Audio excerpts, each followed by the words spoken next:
নমস্কার, এটা ইলেকশনের মরশুম এবং রিপাবলিক বাংলা, রিপাবলিক নেটওয়ার্ক সবচেয়ে বড় যে ইলেকশনের কাভারেজ করছে, সেই কাভারেজে এই মুহূর্তে আমাদের সঙ্গে রয়েছেন ভারতবর্ষের অর্থমন্ত্রী। Hello and welcome to Republic Network. This is Mayuk and during this election trail, we are joined by the Finance Minister of India, Madam Nirmala Sitharaman. Ma'am, बहुत बहुत स्वागत है आपको रिपब्लिक नेटवर्क में। मैम, पहला जो सवाल मेरा है, मैं बांग्ला रिपब्लिक बांग्ला से हूँ, लेकिन ये सवाल रिपब्लिक भारत और रिपब्लिक इंग्लिश का भी है। लोग बोल रहे हैं ma'am, and I should say it directly, Bangla में बोलते हैं चोखे चोक रेखे, कि आपके कारण या बीजेपी के कारण जो मिडिल क्लास लोग हैं उनका पैसा जा रहा है, जो स्टॉक मार्केट में है उनका भी पैसा जा रहा है, बहुत टेंशन हो रहा है लोगों को। ये आप अगर सुलझा दे, what is the thing that is going on right now? Is our money being pumped out by BJP or directly you or your government? I don't know why you have to ask that question. Where is it coming from? What is the money which is getting pumped out? There's nobody's money that the BJP or the government of India is taking. Whatever is passed through the parliament as taxation is all that is getting levied. So I want this apprehension to be removed from your mind, that all our middle class paisa is being taken away. No, I belong to the middle class, born and bred in a middle class. There was a time in India when people paid 90% of all that they earned as tax under Mrs. Indira Gandhi. It is this government which is given, under Prime Minister Modi's leadership, for the direct taxpayers, meaning income taxpayers, an alternative plan through which you get simpler and lesser rate. And for that, the standard deduction has also been enhanced. So now, till about 7 lakh of incomes, people don't need to pay tax at all. For up to 7 lakh, you don't pay any tax. Now, if that has been done, and the movement from the old tax regime to the new tax regime, which is simpler with a good deduction added to it, up to 7 lakhs, you don't pay any tax, is much higher. Only yesterday, I was looking at the number of people who have now moved over to the new tax regime. Nearly 9 lakh assessment forms have been filled up. And in the old, only about 1.6, 1.7 crore people are waiting or continuing to remain in it. So the new system is actually become much popular because it's simpler and the taxation is favorable. Ma'am, coming to the next পয়েন্টে, আমি ঠিক এই জায়গাতেই আপনাকে দ্বিতীয় প্রশ্নটা করছি। बहुत स्पेसिफिक सवाल है मैम। कांग्रेस और आप जहाँ पे फिलहाल है बंगाल में, the ruling party Trinamool Congress is continuously saying one thing, ये बीजेपी एंटी मिडिल क्लास है, ये बीजेपी गैस का प्राइस बढ़ा चुका है, पेट्रोल का प्राइस का है, ये सब जहां पे आप देखिए, and we are seeing all this memes and social media post pushed by Congress that this is what you used to deserve during the UPA regime and this is what you're deserving. Is it a misinformation? Because this completely it's a misinformation. Completely. If you can explain. And I repeat it, it's completely wrong information. If anything, I remember it was over 1,200 rupees gas cylinder price under the UPA. Now, with Prime Minister having divided into two, the poorest of the poor who get under the Ujjwala scheme, government is now giving subsidy of about 300 to 400 rupees. And because of that, international price being what it is, Ujjwala cylinder holders get discounted price. And for the commercial cylinder, the price is different. But even with that said, the commercial cylinder prices also and the Ujjwala also has come down from what it was before. It's all right. If people want it cheaper, it's a different angle, for which the government will have to listen to them and see what is best which we can do. Similarly, I want to ask of you, in 2021, wasn't it the Prime Minister who reduced the excise duty on petrol and diesel? Again in June of 2022, if I remember correct, it was Prime Minister who reduced, March or June, in 2022, it was the central government, Prime Minister's direction that the excise duty on petrol and diesel was brought down. As a result, the price came down. Now it's a different story altogether. In non-BJP ruled states, where the state governments did not do their commensurate reduction after the centre reduced its share of the excise duty. Now, without doing that, you keep saying, look at it, middle class is suffering because Prime Minister Modi's taxes are falling heavily on you. That is not true at all. If anything, in spite of the increase in the international market, we were also bringing down the excise duty only because we don't want the ordinary middle class to suffer. Similar was the case with farmers.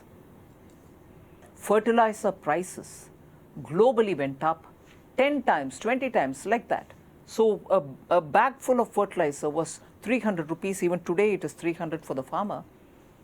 We import all our fertilizers. They reach the price of 3,000 rupees a bag, which is sold to the farmer at 300. Not once did we raise the price for the farmer. And farmers also, some of them, belong to the middle class. Now, when you talk of middle class, it's not just urban, you and me. There are also middle class in the tier 2, tier 3 cities. Each one has one or the other benefit being given to them. Affordable houses for 45 lakhs. Interest subvention is offered. That's given by the central government. Similarly, for businesses which are run by MSME units, who are also middle class people who are running their units, manufacturing units, there are concessional loans given to them. During the COVID, across the board for all the MSMEs, we gave emergency credit liquidity guarantee scheme, where the central government guaranteed you didn't have to give additional collateral.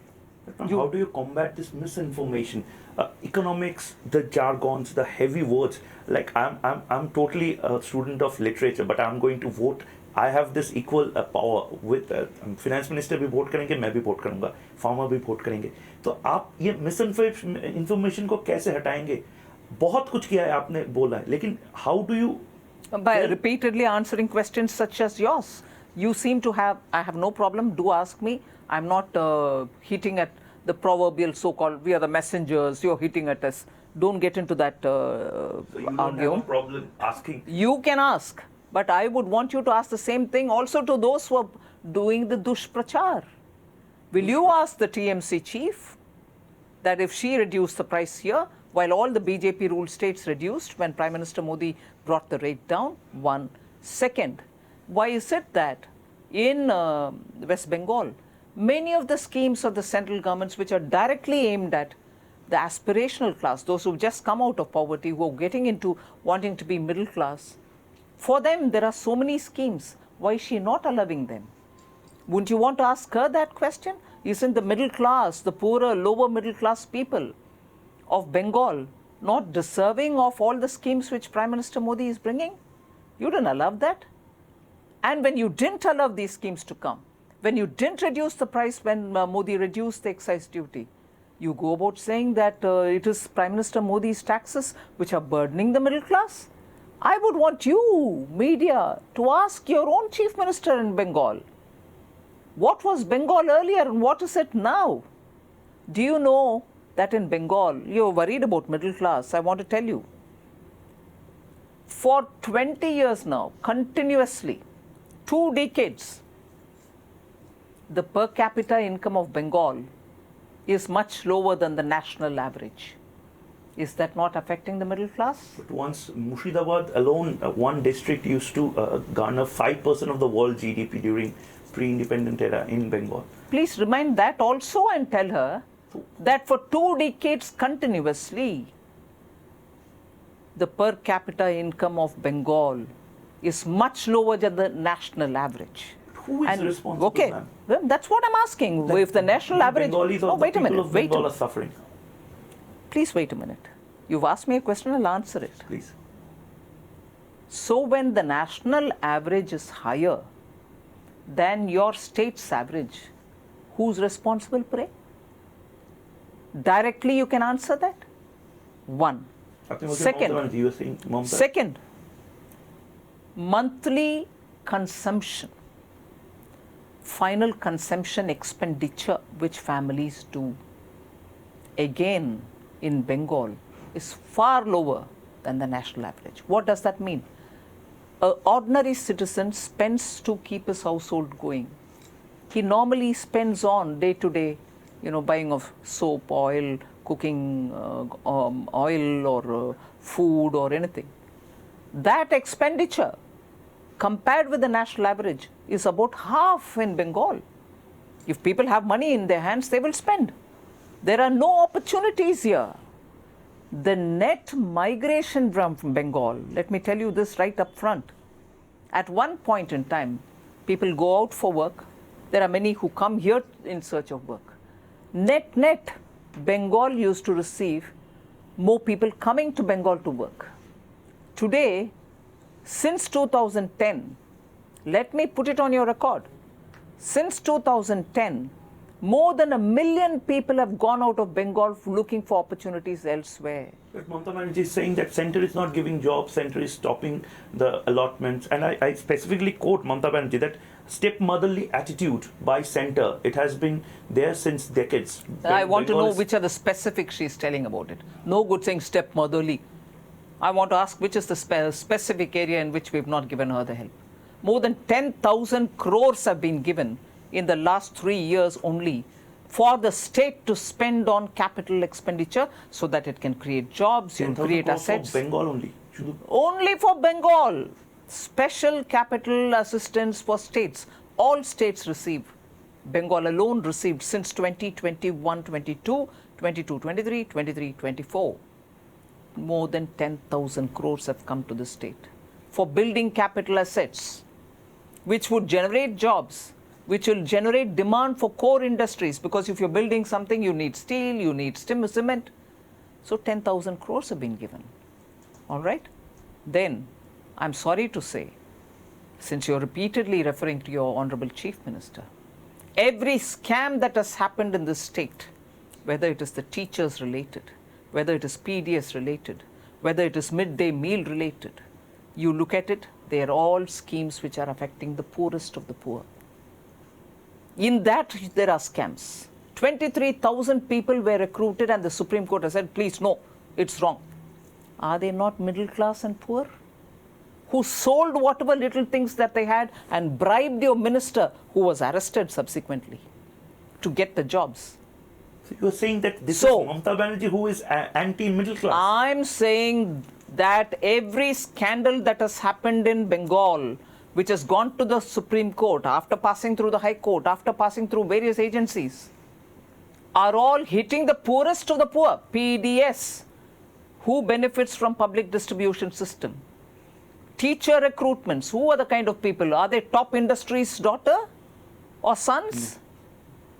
The scandals are all happening here in Bengal on those schemes which are funded also by the center. The state may also put something into the scheme. But that which is aimed at improving the lot of the poorest of the poor. She's shedding tears for middle class. The poorest of poor in Bengal are being ripped off. What is PDS scam? What is Manrega scam? What is this midday meal scam? And what is the teacher recruitment? Are they not aiming at the middle and the poor class? It is there she and her ministers, I'm sorry to say, are accused of having ripped off people. And in this case, at least the teacher recruitment, the verdict has come from Supreme Court. So in what way are you accusing Prime Minister Modi as, not doing anything for middle class? Whatever little is being done, you're ripping them off. I think the Bengal government led by Mamata Banerjee, the Chief Minister, has a lot to answer. And your question, therefore, is not to me. It should be asked of her. I'm giving you solid examples. I'm also quoting you, ma'am, if you can clarify our viewers regarding this. And I specifically quote that you have said that I won't pay for the fake beneficiaries in Bengal. Also, you have accused state government of cheating taxpayers and said that baap ka paisa hai kya ki aise dunga. What is this language, ma'am? Why not? What language do you want me to speak? The Sandesh Kali language? Tell me. Is it my father's money is perfectly acceptable at a Bengal where violence, political violence is the language you speak? I don't do political violence. I'm sorry, I don't know with what intention you're asking me to answer these kind of questions. It is the truth that nearly 25 lakh fake bills were given. Whose money is there in the Consolidated Fund of India? Taxpayers' money, your taxpayers' money, so his money. That's what is there. And it is that money that I have to carefully spend. It's not my parents' money. I repeat. What kind of language? What's the objection you have in that language? Is that my father's money? I still ask you. Even if it's my father's money, money is Mahalakshmi. I have to treat it with respect. Taxpayers' money, even more. When fake bills come out of the state, and it has been pointed out by the CAG, after that you expect me to honor it? I'm sorry. You have to sit up and think of what you're up to it. What are you up to? Are you defending a government which is continuously doing wrong things, and you want to, just because Modi and Modi's ministers are available to answer, you want to ask us questions? Please do ask and see if you're able to get an answer. You will be hounded. I know what happens in Bengal. Sandesh Khali, you have heard of Sandesh Khali? Of course I've heard. Who didn't hear of it? And 55 days when this man was given protection by the ruling party. Shah Jahan. 55 days. He wasn't even arrested. But Mamata Banerjee is saying that the entire thing has been framed. It's a conspiracy, deep conspiracy by the BJP to malign Bengal, to malign Trinamool Congress. Every time it hits her honor. It hits at her poor administration. She falls back on victim shaming. She falls back on, oh, it's Bengal's honor. Bengal is a respected state from the time of Gopalakrishna Gokhale. People always respected Bengal because, as Gopalakrishna Gokhale said, what Bengal thinks today, India thinks tomorrow. All of us have that respect. All of us do very strongly believe Bengal set the cultural agenda for this country. Vande Mataram, the moment you utter that, it's Bengal which goes through your blood. Jana Gana Mana was written, the national anthem is written by a Bengali who incidentally also wrote it for Bangladesh. We have immense respect for Bengal. But for your maladministration, for all the wrongdoings, when you can't give an answer, don't invoke Bengal's honor. Bengal's honor is intact. Respect for Bengalis is intact. Respect for Bengali as a language is intact.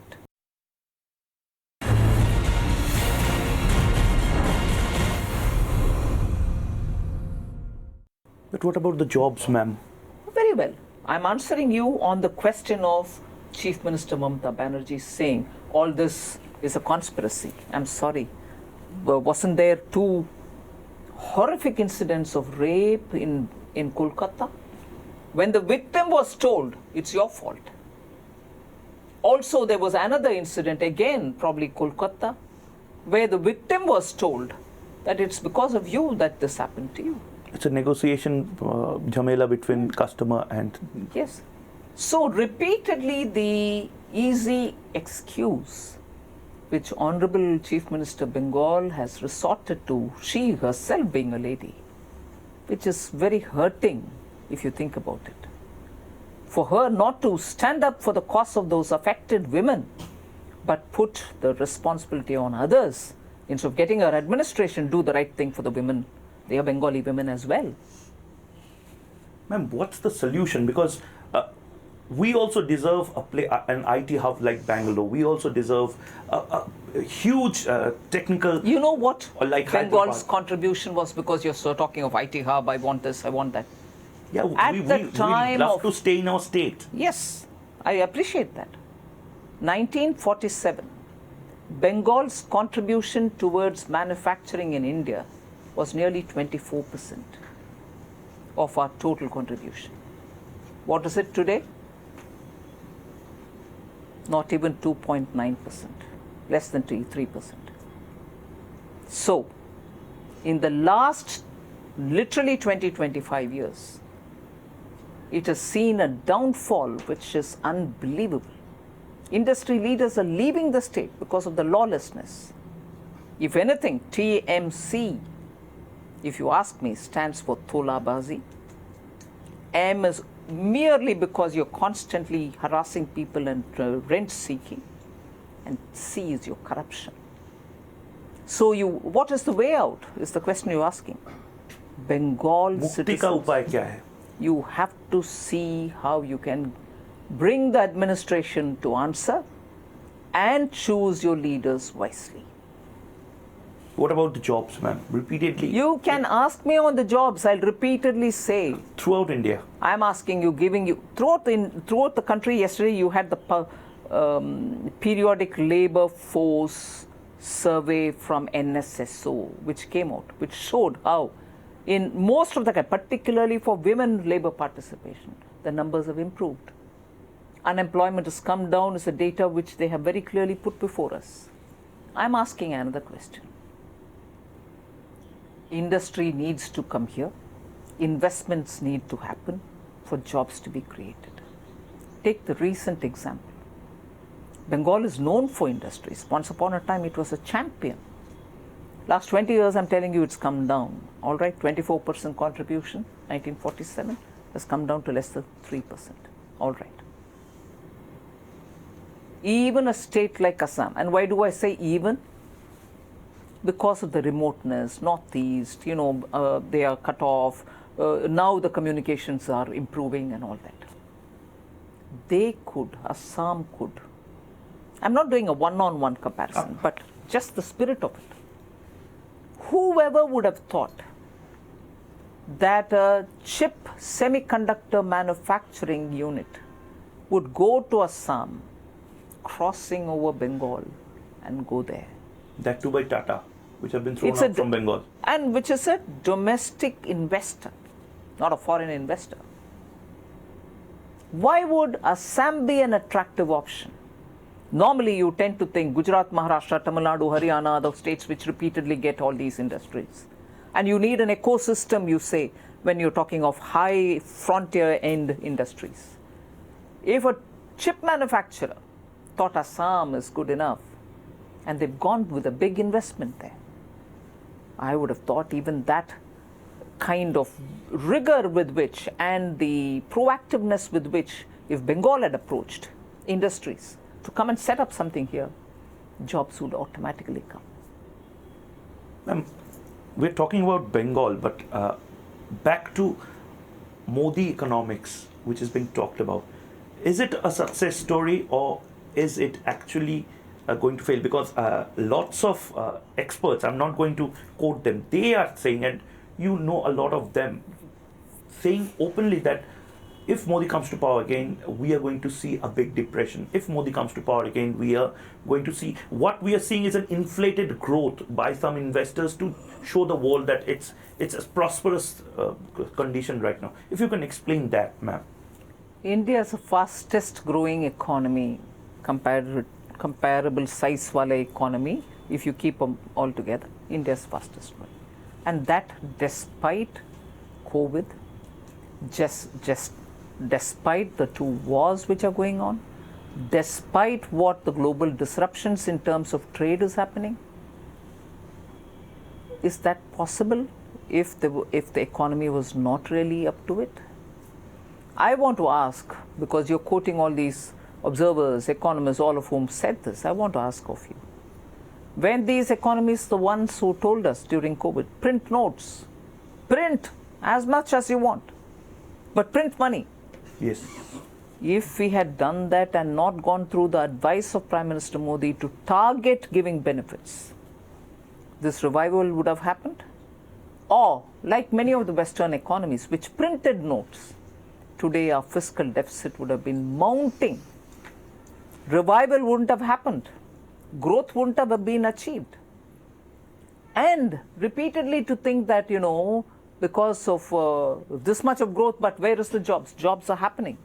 But equally, I want you to tell me, would the renewable sector, energy, solar power, setting up huge parks, would that happen without people working? Real estate and builders have sold all their inventory. There are no more flats ready for accommodation. They have to be pre-booked. Are there no construction workers working in these places? Like never before, startups have done very well. There are more than 80,000 startups officially registered, and it is expected that you'll see another 80,000 or a lakh more startups. Do you think startups have only one person each? They don't have more than one? Are people not employed in that? Among the startups, more than 100 have become, what do they say? Decocron. A few of them have become decocrons, some of them have become $1 billion valuation. Are these companies without anybody working for them? If that is the scene there, renewable energy, construction, startups, what about the smaller businesses? PM Swanidhi Yojana for ready pottery, Mudra Yojana for small people. People who take loans today are enhancing the loan capacity because business is thriving. Are they not employing anybody? So you're saying that... So the data which is being collected is still not comprehensive for any one of us. I'm glad that the NSSO brings out periodic labor force survey, which throughout the year gives you the urban figures and once in the year gives you urban and rural as well. Even they are showing good numbers. Government alone gave 10 lakh people in the last 1 year, between 22 to 23, jobs, and PM handed the letter of appointments to them. Are they not jobs created? So, final words.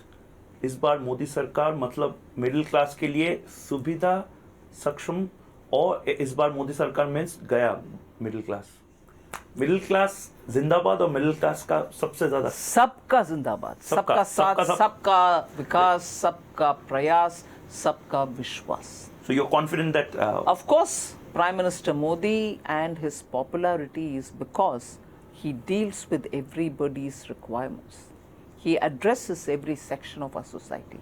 There's no difference between one or the other in the name of religion, caste or gender or region. Not even everybody gets everything. Food? Of course, food. Why? Why would you have a doubt about food? Who are really in difficulty are getting free food. And those others who buy in the daily markets, we have made sure that inflation is kept under control. Remember the days of UPA, when 24 full months, food inflation was double digit. Never under Prime Minister Modi. Okay, all right. Madam Finance Minister, I should not ask you this last question, but एक hint, अगर पूरा देश जानना चाहता है, what next for the Finance Minister of India? What's your next project? What's your next? No, I think there is a good lot of work happening. The next 5 years, we'll see a lot more rapid economic development, and which will be an inclusive development. So you have kept your files ready. Matlab, you are confident that you people are going to come back to that office and start working. Prime Minister Modi and his team will come back. There's just no doubt about it. And work for the next 100 days is already being drafted. And we shall straight plunge into the work as soon as Prime Minister Modi takes oath. Well, that's a big breaking that you have given during this interview. Thank you so much, Nirmala Sitharaman ji, Republic Network से बात करने के लिए. অনেক ধন্যবাদ আপনাকে বাংলায় এসে বাংলায় কথা বলার জন্য. Thank you so much, ma'am. धन्यवाद.